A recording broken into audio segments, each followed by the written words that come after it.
So, lads, today we're talking about this, and we're talking about this whole thing, and is it proof that the WNBA players hate Caitlin Clark? And I don't mean hate Caitlin Clark. Like, I'm gonna come, well, to be fair, I don't mean hate Caitlin Clark as hate Caitlin Clark person. I don't think any of them do. I don't think that's a thing. But just hate the entire idea. So, we're talking about AllStar Voting here, where the players voted Caitlin Clark as the 9th best player at her position. Is Caitlin Clark too good for the WNBA? Or are they simply too threatened by her undeniable star power? This isn't just a question about basketball skills.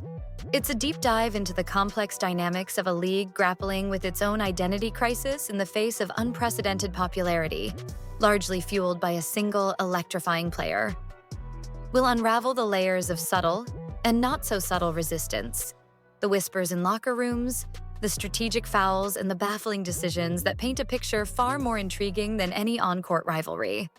Prepare to be shocked by the lengths some will go to maintain the status quo. The starters have been revealed today.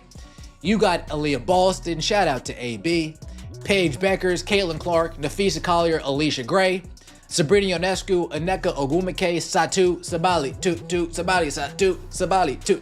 Brianna Stewart, and Asia Wilson will be your 10 starters that Clark and Nafisa Collier get to choose from. And what everybody is talking about are the player rankings when it comes to the All-Star ballot. The whispers surrounding Caitlin Clark aren't just locker room chatter. They're a full-blown conspiracy theory with sneakers. The repetitive P sounds you hear throughout this video aren't just a quirky sound effect. They represent the persistent, almost frantic attempts to undermine her success. We're talking about a phenomenon that transcends the game itself, delving into the psychology of competition, the pressures of fame, and the desperate clinging to power in the face of disruption. Think of it as a high-stakes game of chess, where every move is carefully calculated, every glance carries weight, and the stakes are higher than any championship trophy. The undercurrent of resentment is palpable, a simmering tension that occasionally erupts into full-blown conflict on the court. And the reason? It's far more complex than simple jealousy. Talk about Caitlin Clark and the WNBA All-Star Voting. We now know who the 10 starters are going to be.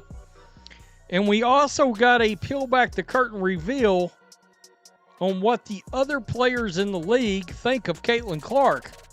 This All-Star Voting told us something, and it confirms exactly what we think. The other players in the league can't stand Caitlin Clark.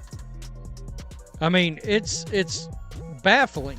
I've seen some people trying to claim the open hostility toward Caitlin Clark isn't just speculation. It's a readily observable fact. Watch any game she plays. The body language speaks volumes. The stiff upper lips, the sideways glances, the elbows seemingly guided by an invisible targeting system. These aren't coincidences.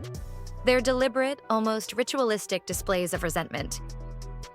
It's as if every time Clark touches the ball, a collective sigh of frustration ripples through the opposing team. This isn't simply about winning or losing. It's a visceral reaction to a player who effortlessly shatters established norms and expectations. Consider the sheer audacity of her game. The effortless three-pointers, the seemingly impossible shots, the unwavering Percentages here. Let's compare Jackie Young to Natasha Cloud. Even with Caitlin Clark on her, the 56th in points per game. Caitlin Clark has more points this season than Jackie Young. Sorry, not Jackie Young, than Natasha Cloud. Caitlin Clark has more points this season than Natasha Cloud. Natasha Cloud, I'm not joking when I say this, has played, am I right in saying she's played 8 more games than Caitlin Clark? I think she's played 8 more. The veteran players' reactions are more than just competitive spirit. They're a desperate attempt to cling to relevance in the face of a rising star. Caitlin Clark didn't just arrive. She stormed onto the scene with a massive Nike deal, a dedicated camera crew, and a fan base that dwarfs some entire franchises. This isn't just a matter of on-court rivalry. It's a clash of generations, a battle for the spotlight, and a fight for the future of the league itself.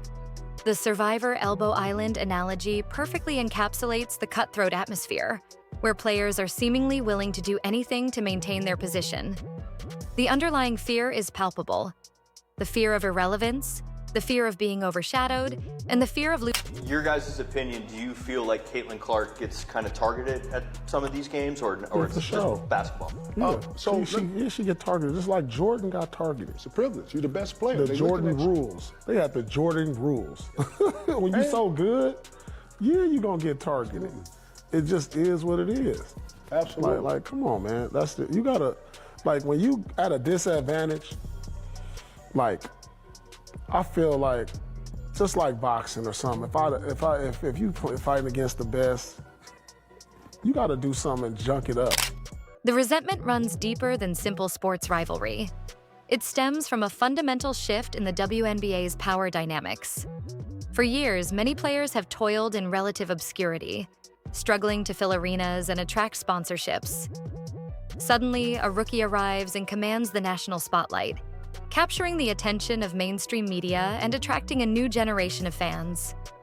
It's not just a threat to their playing time, it's a challenge to their very identity as established veterans, a dismantling of their carefully constructed narratives of perseverance and dedication.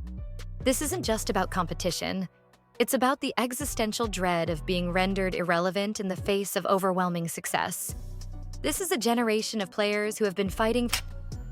Sophie Cunningham said nobody likes us about the Indiana Fever, and the player voting returns for the WNBA All-Star game don't exactly dispel that notion, because Caitlin Clark received the most votes overall, like captain on the team alongside Napheesa Collier. Another starter, Aaliyah Boston, was right behind them in votes, yet both Clark and AB were ranked 9th by the players.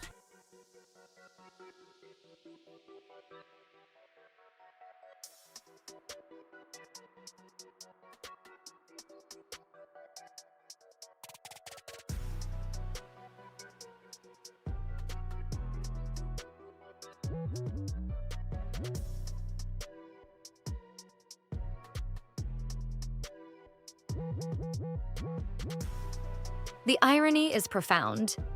Caitlin Clark didn't actively seek this level of attention. She didn't demand a crown or declare herself queen of the court. She simply played the game with exceptional skill and passion, and the fans responded in kind.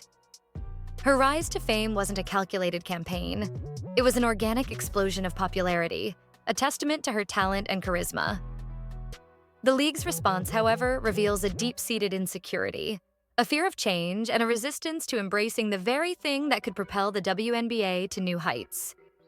The contrast between Clark's humble approach and the league's defensive reaction highlights the. She's averaging 18 points a game. I mean, she's in a 3-game shooting downturn. All right? A 3-game shooting slump. And other than that, in the injuries, it's been business as usual.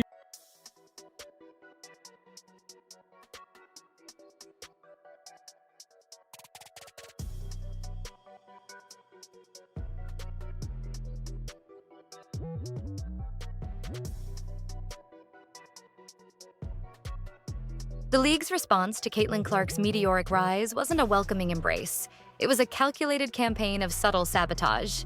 The seemingly innocuous strategies, the mysteriously swallowed whistles, the borderline aggressive defense, speak volumes. It's as if the league itself has issued a secret memo. Forget about scoring. The primary goal is to rattle the rookie, to make her uncomfortable, to remind her that she's still just a newcomer. The AllStar Voting is a prime example. Fever fans rallied behind Clark, yet she barely squeaked in, a clear indication that the league's leadership was actively working against her. This isn't about fair play. It's about control, about maintaining the existing power structure. The WNBA All-Star starters have been announced, y'all. They've been announced. Y'all want to guess who not starting?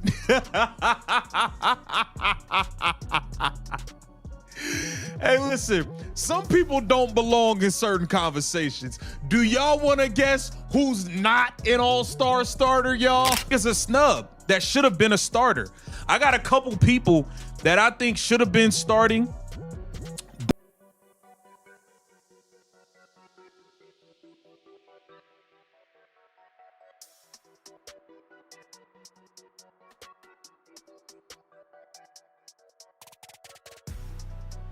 The exclusion from the Olympic team wasn't merely a snub, it was a deliberate statement.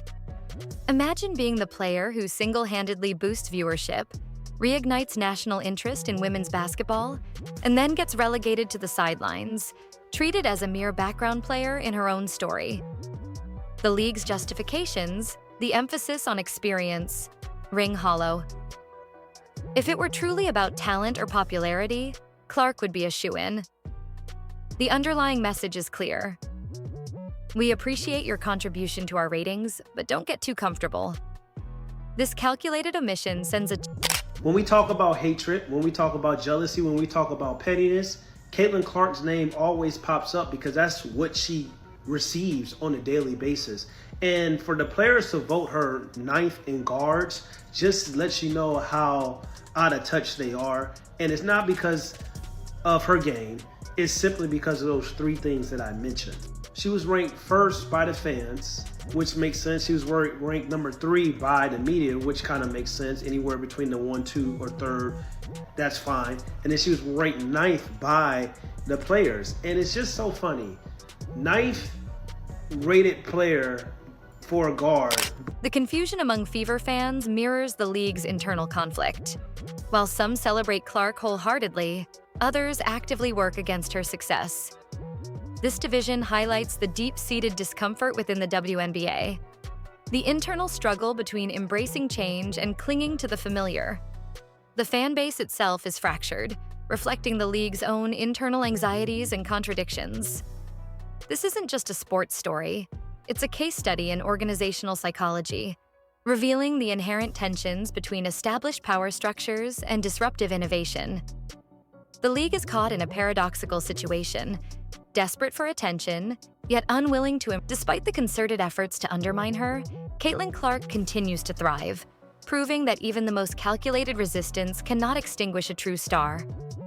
The league's attempts to control her narrative have only served to amplify her popularity and solidify her place as the most talked-about player in the WNBA. Her ability to transform negativity into fuel, to use setbacks as springboards to greater success, is a testament to her resilience and unwavering determination. Each attempt to dim her light only serves to make it shine brighter. The league's attempts at control are... How do you feel about the WNBA players bashing Caitlin Clark? Okay, so I'm going to state some facts here and not opinions because this is a controversial topic for some crazy reason. The WNBA is a subsidized league. What it means subsidized means is that the NBA basically gives their money so the WNBA could exist because the WNBA does not produce any revenue. They lose money, actually. They lose money. Okay, so Caitlin Clark, a generational women's basketball player, finally comes around where people are like, oh my God, this girl is amazing. She gets drafted. She's putting up crazy numbers. She's entertaining. Ticket sales go up. Revenue goes up. The ranking of Angel Reese at 12th place is not a reflection of her talent. It's a blatant act of pettiness disguised as objective assessment.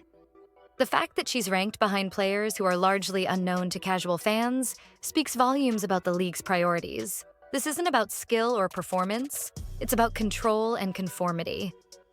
The league's attempt to suppress Reese's outspoken nature and vibrant personality reveals a deep-seated fear of authenticity and a preference for bland, unchallenging compliance. It's a clear message. Toe the line or be punished. This isn't about sports. It's about maintaining the The WNBA's ranking system isn't a meritocracy. It's a carefully constructed narrative designed to reinforce the league's established power structures. Players are rewarded for conformity, for adhering to an unspoken code of silence and subservience. Reese's outspoken nature, her unapologetic confidence, and her refusal to play the game by the league's rules make her a threat. She's a walking contradiction to everything the league thought it wanted. The league wants attention, but only on their terms. They want stars, but only those who fit neatly into their predetermined mold. Reese's refusal to conform makes her a target, a symbol of rebellion. This is supposed to be the most popular players, right? Oh man, let's see who got fans, y'all. Let's see who can get some fans to vote. The 2025 WNBA All-Star starters. We got Aaliyah Boston, the meme machine from the Indiana Fever. We got Paige Beckers, the great rookie out of Dallas, having an awesome rookie season. We got the GOAT, Caitlin Clark, the one and only. Not the icing on the cake, the whole cake. Not the needle mover, the needle. The one. The WNBA's response to both Caitlin Clark and Angel Reese reveals a deep-seated insecurity and a resistance to change. The league is clinging to an outdated model, prioritizing conformity over innovation, and suppressing the very personalities that drive its growth and popularity. This isn't a matter of fair play. It's a desperate attempt to maintain control in the face of disruption. The league's actions are not only short-sighted, they are self-destructive. By suppressing the very stars that attract attention, they are actively undermining their own long-term success. The league's fear of change is the players themselves are complicit in this suppression of talent. Those who have benefited from the established system are now actively working to maintain it, even if it means undermining the very forces that propel the league forward. This isn't unity. It's a desperate attempt to preserve the status quo, a collective act of self-preservation in the face of disruption. The hypocrisy is staggering. The players who once struggled to fill arenas are now acting as gatekeepers, protecting their positions and resisting the very changes that could benefit the entire league. As you guys know by now, WNBA All-Star captains have been announced. Team Collier versus Team Clark, the top two vote getters when it comes to fan voting. Caitlin Clark, over 1.2 million fan votes. Nafisa Collier not too far behind with 1.1 million fan votes. Aaliyah Boston was close, less than 2,000 votes away from a Team Clark versus Team Boston All-Star game experience. That would have been quite the entertainment, but instead we get Team Clark versus Team Nafisa Collier, and something that I think is getting overlooked is who's going to be coaching Caitlin Clark.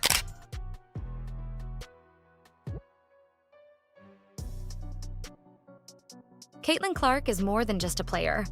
She's the lifeblood of the Indiana Fever, the key to their financial success, and the face of the league's renewed popularity. Without her, the team's identity is lost, and the league's future looks uncertain.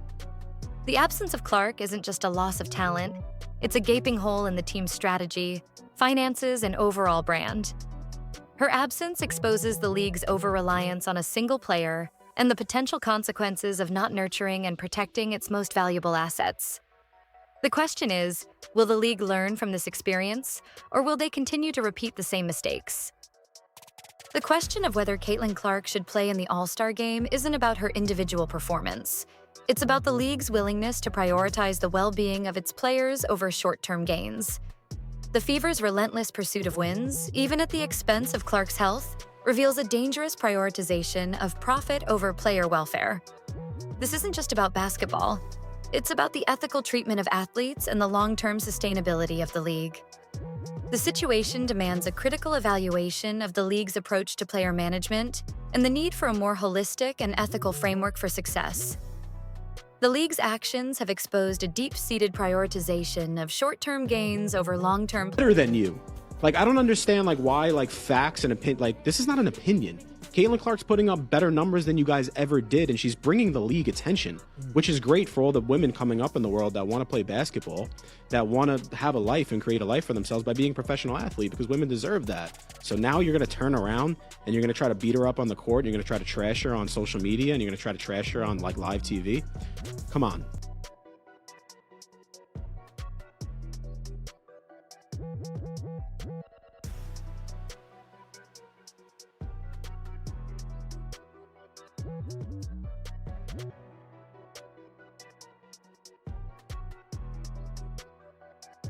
The Indiana Fever's management has failed to protect Caitlin Clark.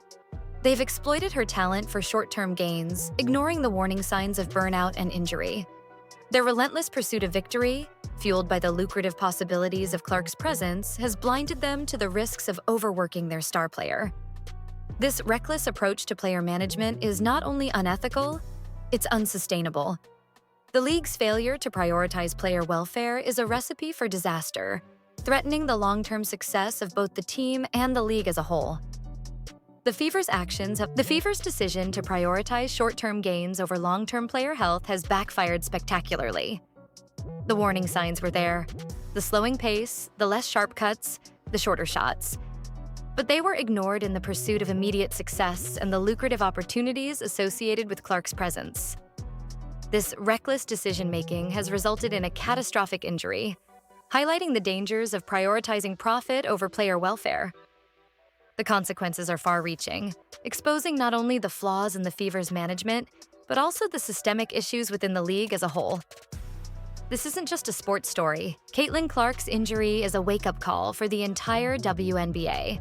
The league's over-reliance on a single star player has exposed its own vulnerability, and the need for a more sustainable approach to player development and team management. The situation demands a critical evaluation of the league's priorities and the need for a more holistic and ethical framework for success. This isn't just about basketball. It's about the ethical treatment of athletes and the long-term sustainability of the league. The situation exposes the inherent flaws in a system that prioritizes immediate results over long-term player health. The silence in the arena without Caitlin Clark is deafening. The absence of her presence highlights not only her on-court skill, but also her off-court impact on the overall atmosphere and excitement of the games. The stark contrast between the enthusiastic crowd she draws and the subdued atmosphere in her absence underscores her critical role in the league's popularity and the need for a more balanced approach to player management.